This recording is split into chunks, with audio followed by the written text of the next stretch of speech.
Heaven Officials Blessing Episode 3. In the previous episode, Xie Lian and Nan Feng rushed back to the Mingguang Temple, only to discover that the brides' bodies had vanished, leaving behind only scattered red veils. Moments later, the missing brides reappeared outside as pale, smiling corpses closing in on the villagers. Using his silk rue and a flurry of flying veils, Xie Lian managed to trap the living inside a protective circle and blind most of the ghostly brides. As he fought, he contacted Ling Wen and uncovered a hidden truth. The so-called ghost bridegroom might not be a groom at all, but a jealous woman tied to General Pei's past, a woman named Zhan Ji. Fierce, possessive, and marked by tragedy.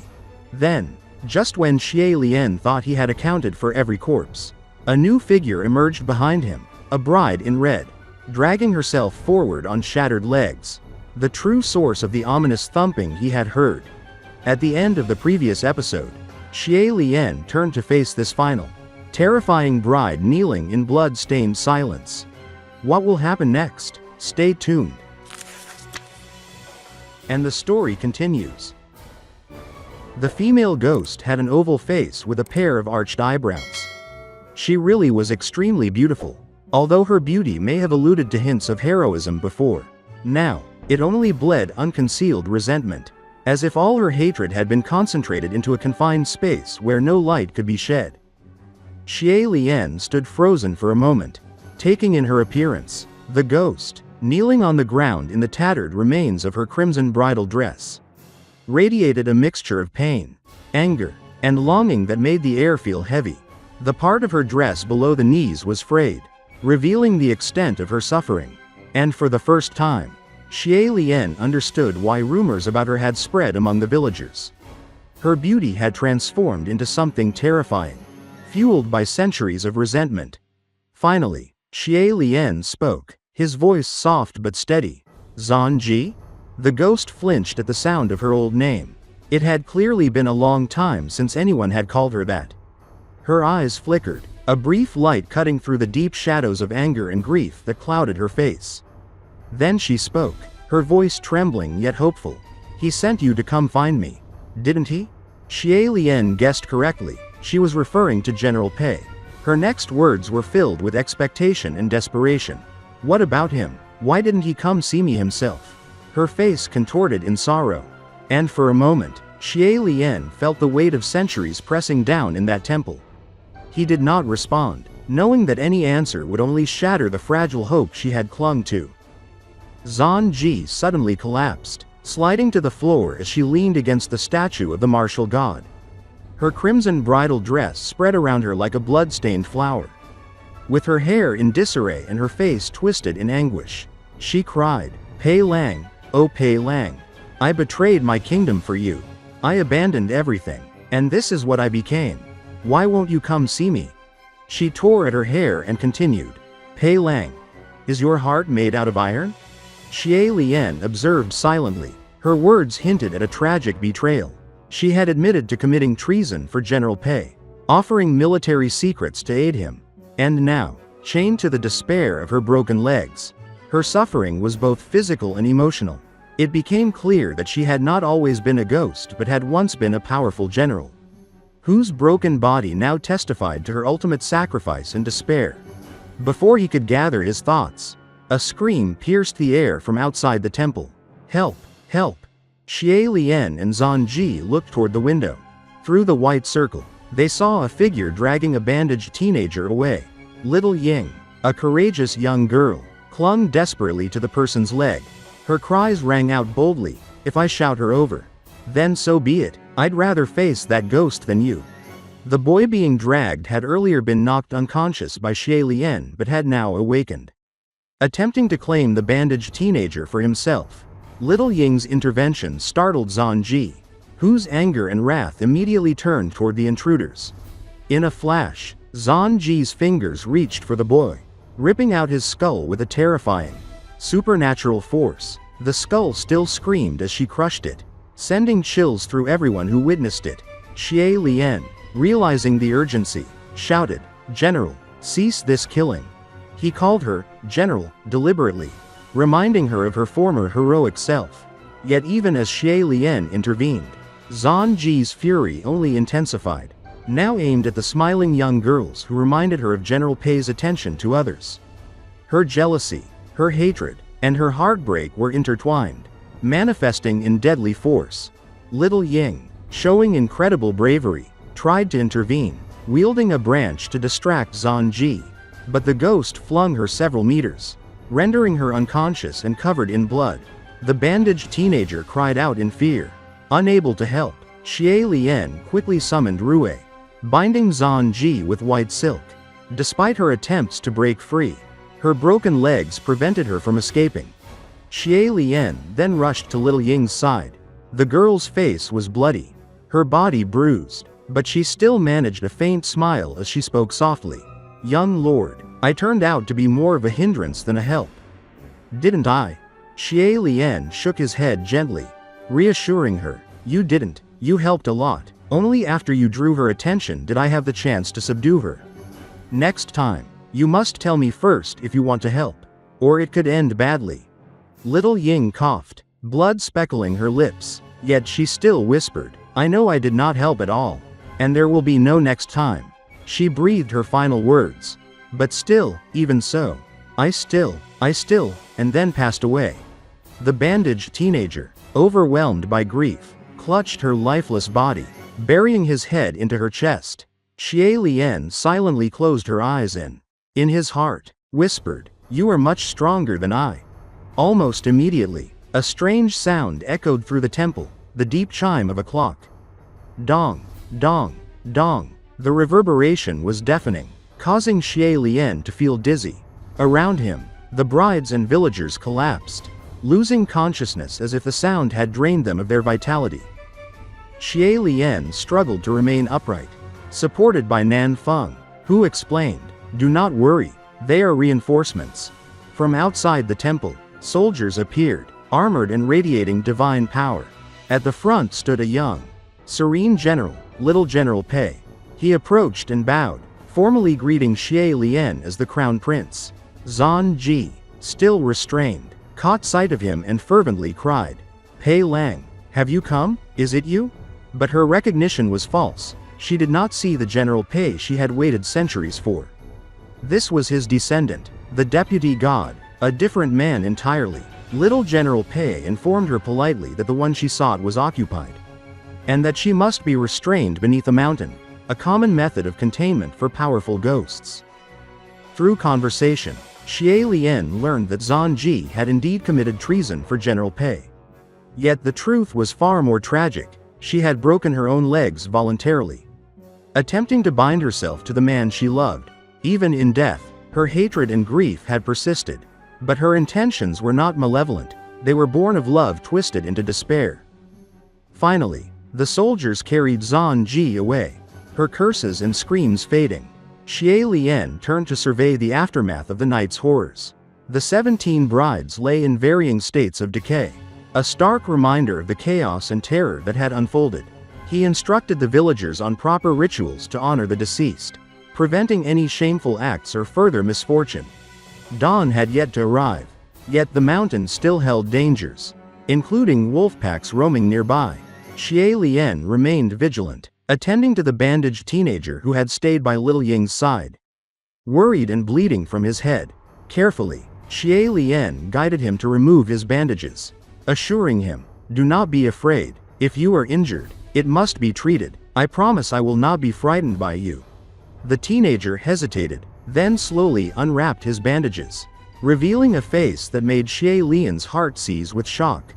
At this point, that teenager had finished taking off his bandages and turned around, and when Xie Lian clearly took in that face, he felt as if in that split second, all the blood in his body drained away. As he had suspected, on the young man's face was a serious burn scar. However, beneath the expanse of the blood-red scar, one could vaguely make out 3 or 4 very small human faces. These miniature faces were about the size of an infant's palm, scattered irregularly across his cheeks and forehead.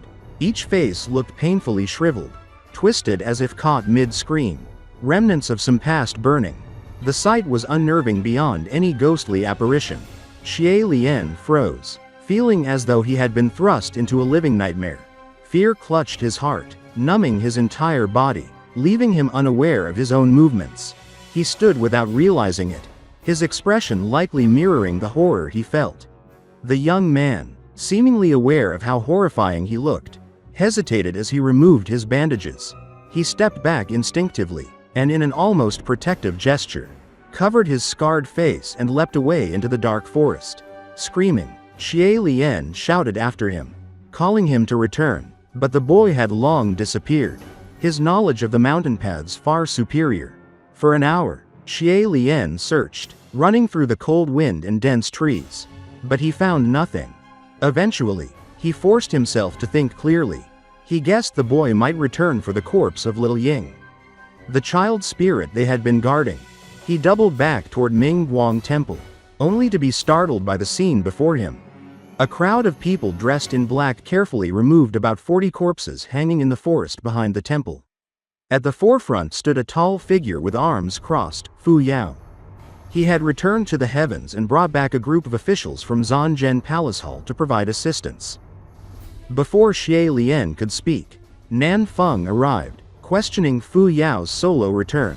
Tension arose, but Xie Lian intervened, explaining he had requested Fu Yao's assistance.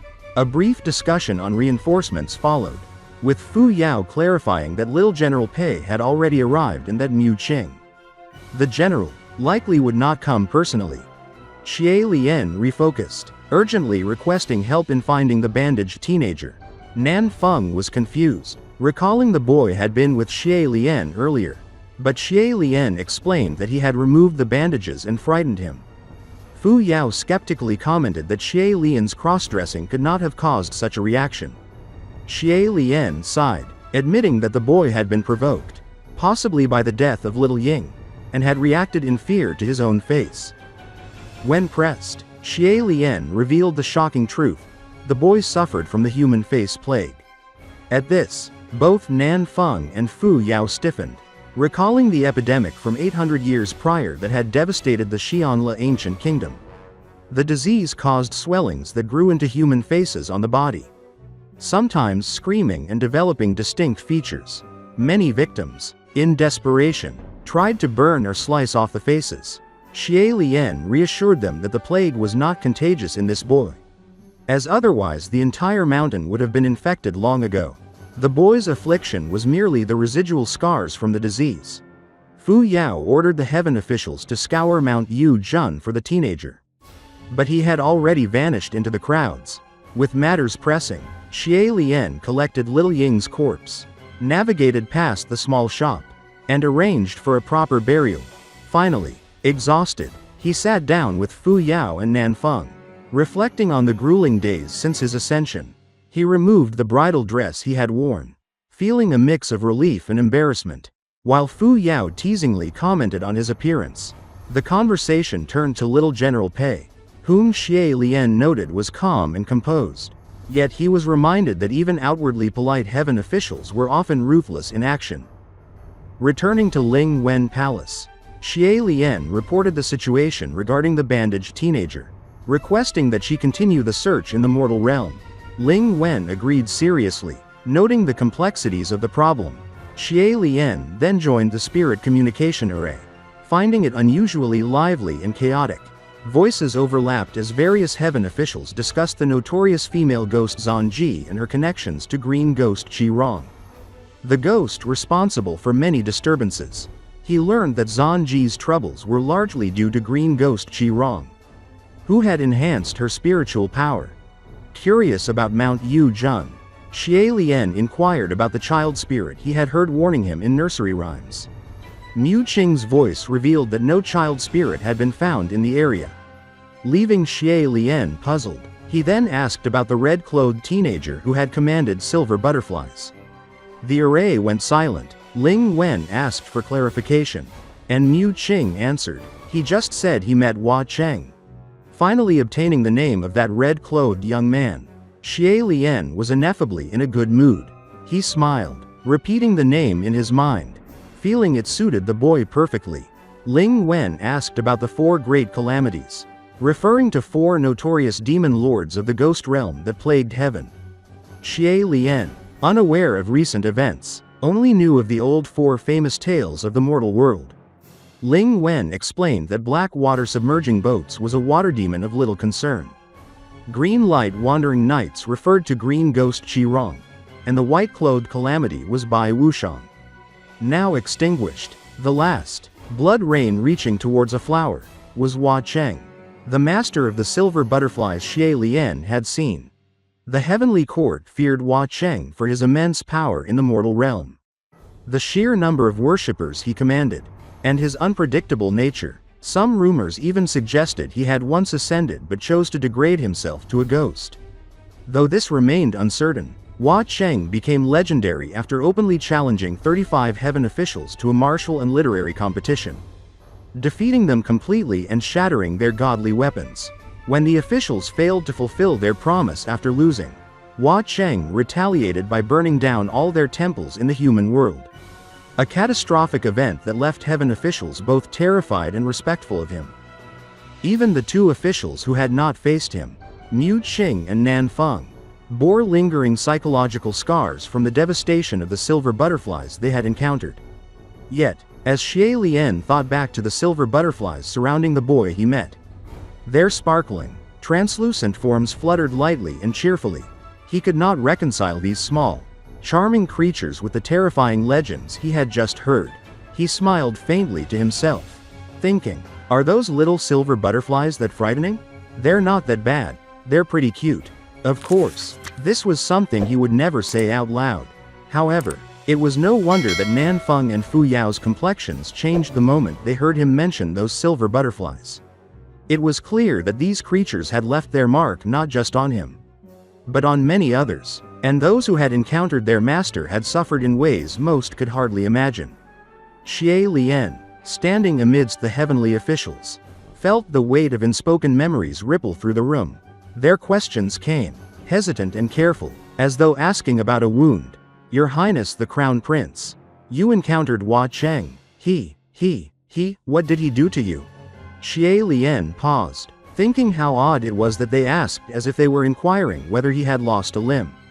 He didn't do anything, just, his words faltered, caught between truth and the absurdity of how to explain what had happened. In the end, he could only say, he destroyed the bewildering array that the female ghost Zanji set down on Mount Yuzhen, and then brought me inside. The room went quiet. Murmurs spread among the heavenly officials. Some shook their heads repeatedly. No opinion. I completely don't have an opinion, one muttered. Another commented, I don't know what he wants to do. It's rather horrifying. And yet another whispered, as always, nobody can make sense of what Hua Cheng wants to do. Xie Lian considered Hua Cheng's reputation, the stories of him as a devil incarnate, and yet he felt no fear. In fact, if anything, it seemed Hua Cheng had helped him, and perhaps this first prayer of blessing since his return to the heavens could finally be considered complete. He had also finally resolved the long-standing matter of merits from the Mount Yuzhen incident. Though delayed by a broken-hearted official mourning his daughter, the 8,880,000 merits had been accounted for. With this burden lifted, Xie Lian felt unburdened, light, and free, his heart clear as the sky. His thoughts turned to the other heavenly officials. Perhaps he could even become a friend to them, or at least a familiar presence among them. Spirit communication within the heavens was usually peaceful, but during busy periods, chatter could last for days. The conversations were often punctuated by quiet laughter or small, shared stories. Xie Lian listened silently at first, but eventually, he joined in, offering little tidbits, poems, or health tips. However, his attempts were met with silence.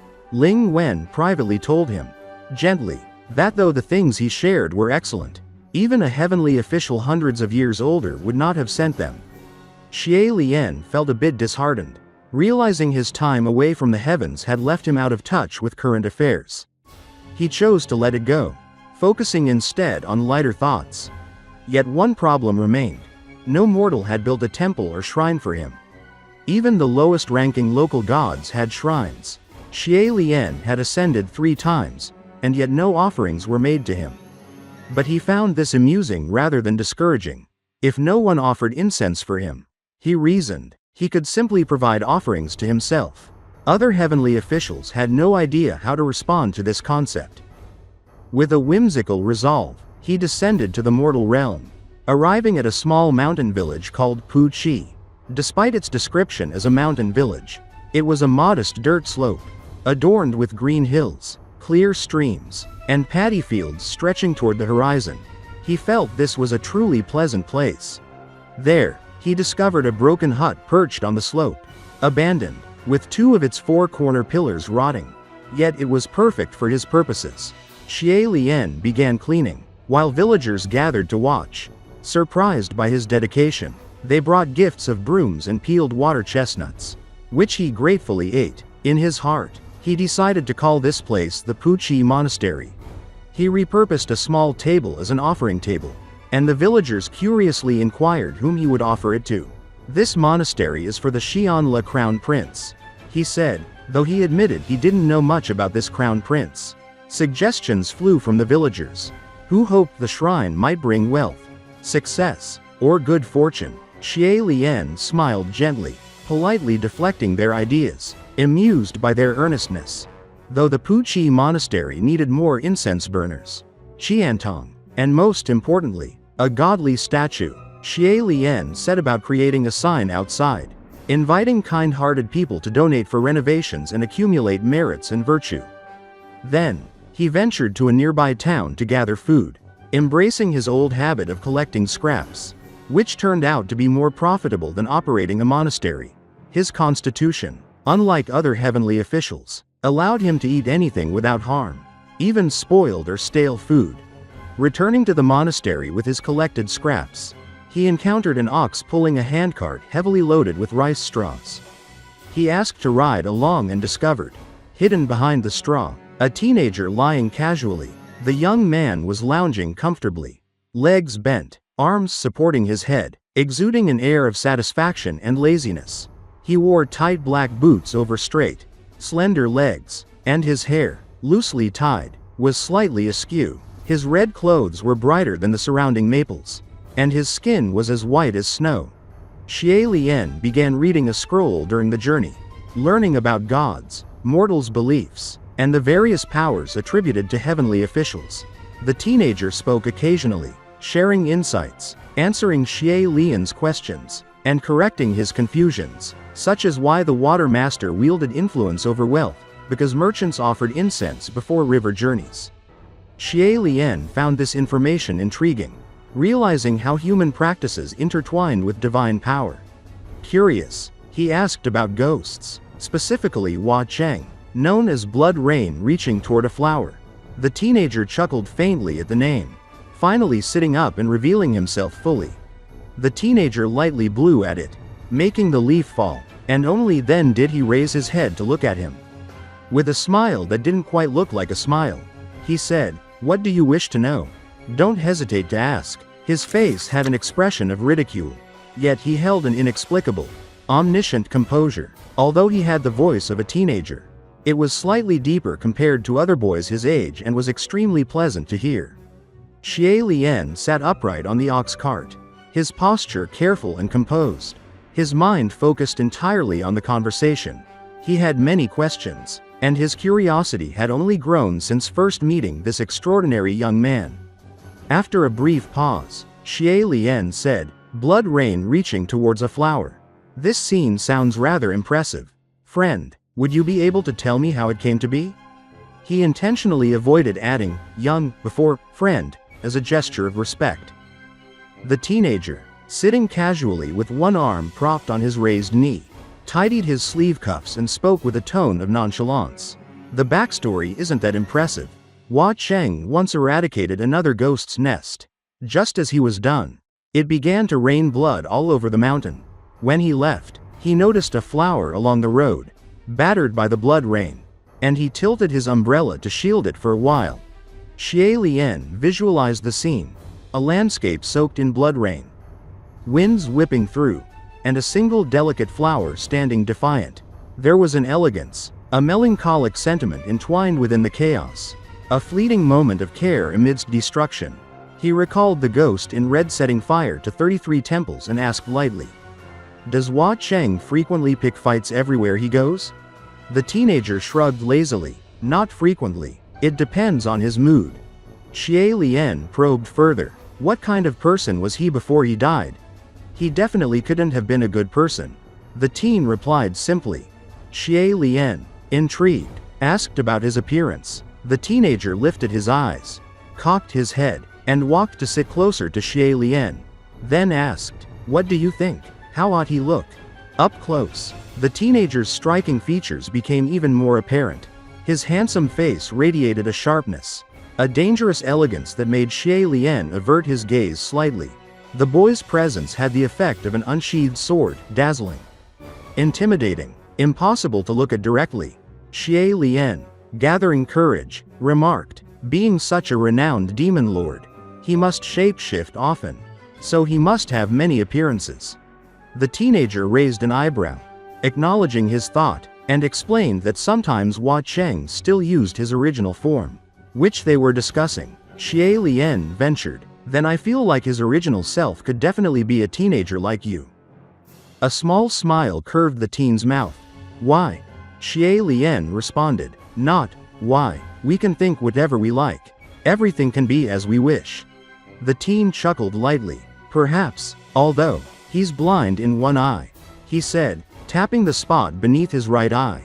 Xie Lian nodded in recognition, recalling versions of the legend in which Hua Cheng wore a black eye patch. "Do you know what happened to that eye?" The teen's expression darkened slightly. "He dug it out himself," he said.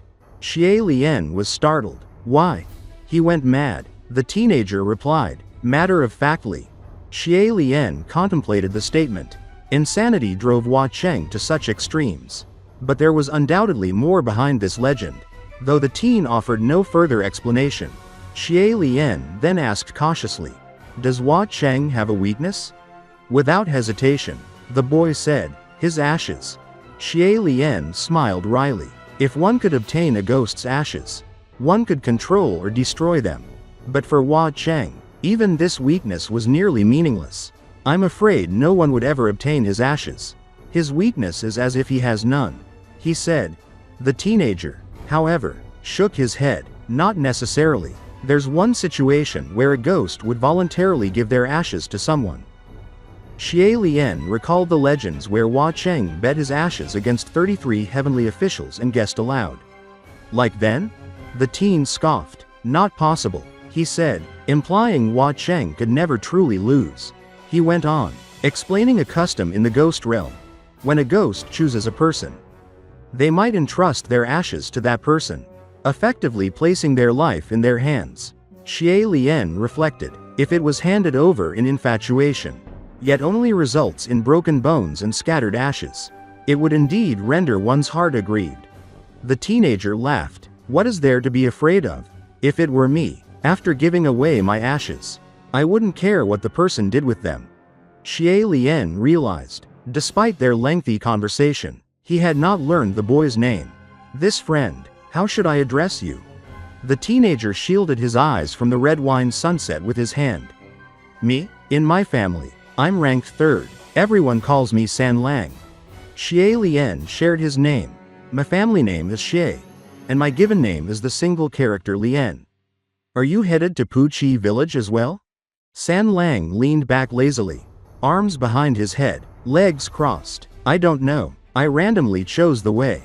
Sensing an untold story, Xie Lian asked, "What's the matter?" San Lang sighed casually. "There was quarreling at home, and I was driven out. I wandered until I was nearly fainting from hunger. I found a place to lie down." Though his clothing was simple, its quality suggested wealth. Xie Lian surmised he was likely a pampered young master exploring the world, yet facing real hardship alone. Moved by his situation, Xie Lian rummaged through his satchel, producing a single steamed bun. "Do you want to eat it?" San Lang nodded. When Xie Lian explained it was his only one, the boy pushed it back gently. "I'm also okay," he said. Xie Lian divided it in half, sharing it with him. They ate side by side, the silent act forging a quiet bond. As the ox cart moved up the bumpy mountain road, the sun sank lower, casting the forest in deepening shadows. Their conversation continued, revealing San Lang's unusual maturity and insight, yet youthful enthusiasm. When Xie Lian mentioned the Puqi Monastery, San Lang laughed. Puqi Monastery? Sounds like there'd be lots of water chestnuts to eat. I like it. For whom is the monastery devoted? Xie Lian replied patiently. Xian Li's crown prince. You probably don't know him. Before San Lang could respond, the ox cart jolted violently. They swayed side to side. Xie Lian instinctively reached for the boy, but San Lang recoiled as if burned, shaking off his hand forcefully. The slight change in expression did not escape Xie Lian. Perhaps the boy disliked him. Yet their earlier conversation had been so enjoyable. The old ox stood stubbornly in the middle of the road, ignoring the old man's urging. Its tail whipped back and forth, its body planted firmly. Xie Lian sensed danger.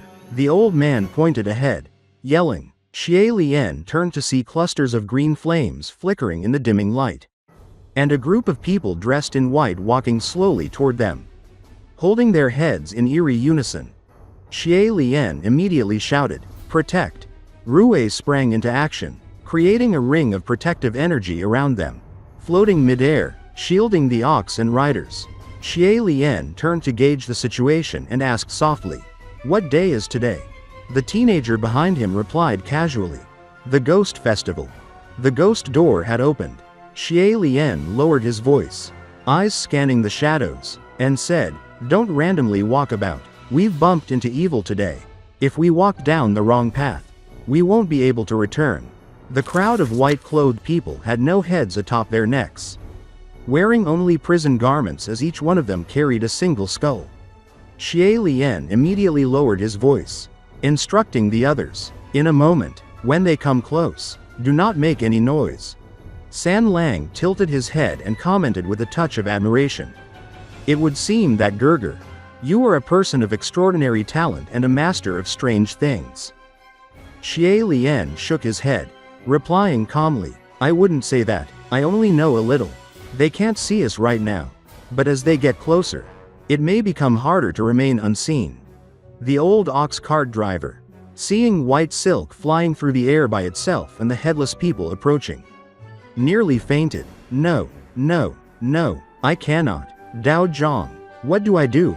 he wailed, trembling. Xie Lian sighed. "Well, there is another way. Forgive me." With that, he swiftly tapped the man on the back, and the old man immediately collapsed unconscious onto the cart. Xie Lian gently adjusted him into a sleeping position and took the driver's seat himself. He felt movement behind him and turned to see San Lang quietly taking a seat behind him. "Are you all right?" Xie Lian asked. "Of course not. I'm scared," San Lang replied casually, though his tone carried no true fear. "Don't worry," Xie Lian said. "If you stay behind me, nothing can hurt you." San Lang smiled faintly but remained silent. Xie Lian noticed the boy's gaze lingering on the cursed black collar around his neck.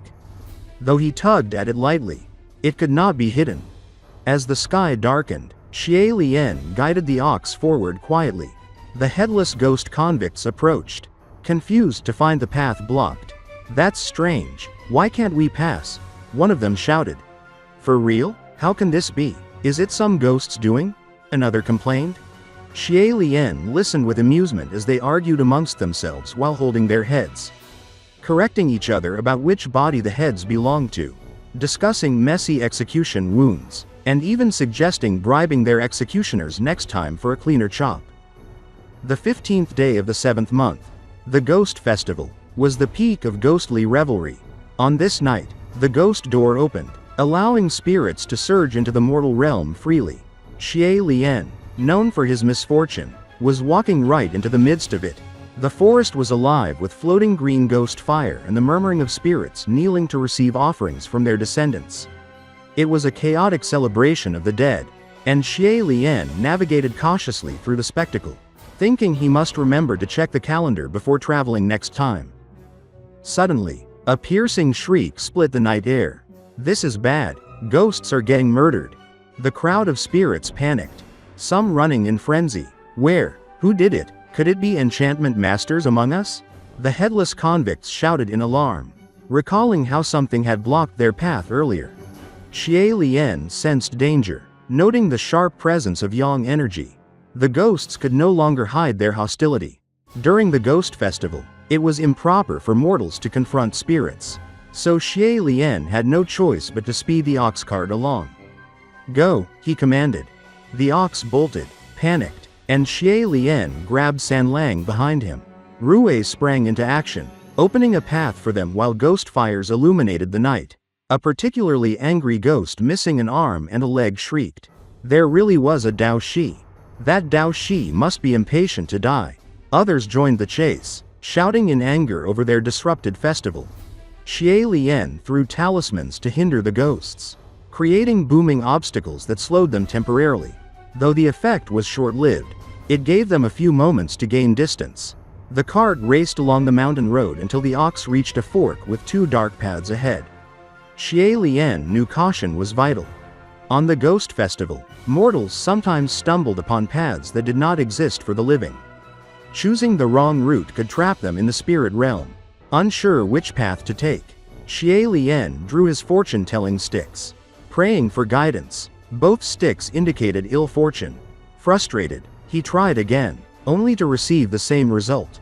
Sanlang, seated behind him, casually offered to try. He shook the container, and two sticks fell out. Both showed good fortune. Xie Lian could not help but be amazed. His own ill luck often seemed to affect those around him. But Sanlang remained unaffected, receiving 2 rounds of lucky results. Carelessly, Xie Lian chose a path based on the fortunate sticks, and the cart moved along smoothly. Suddenly, the ghost's wails returned. We've found them. The Dao Shi is here. The effects of the talismans had worn off, and the ox cart was surrounded by at least 100 furious spirits. Xie Lian bowed respectfully and said, "Those have offended. I humbly ask for your forgiveness." A headless ghost shouted back, accusing him of dispersing ghost fires. Xie Lian feigned innocence, claiming, "I am but a mere scrap collector." The spirit's shouts faltered as he subtly assessed them. Then, as if struck by a sudden realization, the crowd panicked and dispersed like flustered birds. Xie Lian turned to see what had frightened them. Behind him, the unconscious cart driver remained, and Sanlang sat leisurely, resting his chin on his hand. Sanlang smiled faintly. "Dao Zhang is so valiant and formidable. Those ghosts were all scared away by you." Xie Lian laughed quietly to himself, realizing he had never truly considered himself capable of such a feat. He guided the ox cart forward, and within an hour, the path widened, leading them safely to Puji village at the base of the hills. Warm and inviting, the night wind blew gently, and Xie Lian noticed Sanlang's relaxed demeanor, lying back and observing the moonlight, his features almost unreal under its glow. Xie Lian called out, "My friend, have you had your fortune told before?" "No," Sanlang replied. "Would you like me to tell yours?" Sanlang agreed, stretching out his hand. Xie Lian studied the palm carefully, silently noting the distinct lines, confirming there were no signs of enchantment or forgery. Though he did not truly know palmistry, he improvised. "You have a very good life. You are tenacious, dedicated, and your misfortunes often turn into blessings. Your future is radiant and will blossom spectacularly." Sanlang inquired about his fated soulmate. Xie Lian, feigning knowledge, reassured him, saying, "Surely there must be many who admire you." The young man smiled knowingly, prompting Xie Lian to sigh in mild defeat. "Sanlang ah," he finally said, using his name for the first time. Sanlang laughed, ceasing his teasing. The ox cart reached the village, and Xie Lian helped himself off. Sanlang jumped down beside him, stretching and standing taller than Xie Lian had realized. Xie Lian asked, "Sanlang, which way will you be heading?" "I don't know, maybe sleep on the streets, or find a cave," Sanlang replied. "That won't do," Xie Lian said. Sanlang chuckled, "I have nowhere else to go. Thank you for telling my fortune. May we meet again?" Blushing, Xie Lian hurriedly asked, "Wait, if you don't mind, Would you like to come stay at my monastery? San Lang paused, half-turned. May I? Xie Lian explained modestly that the house was not originally his and might be rougher than expected. The young man walked forward, closing the distance between them, and took the large bag of scraps Xie Lian had been carrying. Well then, let's go, he said. In this episode, we saw Xie Lian navigating a series of extraordinary and dangerous encounters that tested his courage, wit, and compassion. From facing headless ghost convicts during the Ghost Festival to carefully steering the ox cart through treacherous mountain paths, Xie Lian demonstrated his quick thinking and clever use of talismans to survive. Along the way, he met the mysterious and enigmatic San Lang, whose luck and presence brought both relief and curiosity into Xie Lian's journey. We watched as Xie Lian assessed San Lang's nature, cautiously discovering his remarkable qualities, and even shared a playful moment of fortune-telling that revealed both their personalities and growing bond. By the end of the episode, they safely arrived at Puji village, and Xie Lian offered San Lang shelter at his monastery, marking the beginning of a new chapter in their journey together. What happens next? Stay tuned for the next episode of Heaven Official's Blessing. If you enjoyed this episode or found it exciting, don't forget to like the video and subscribe to the channel to receive the latest updates on Xie Lian's adventures. Thank you for watching, and we'll see you in the next video.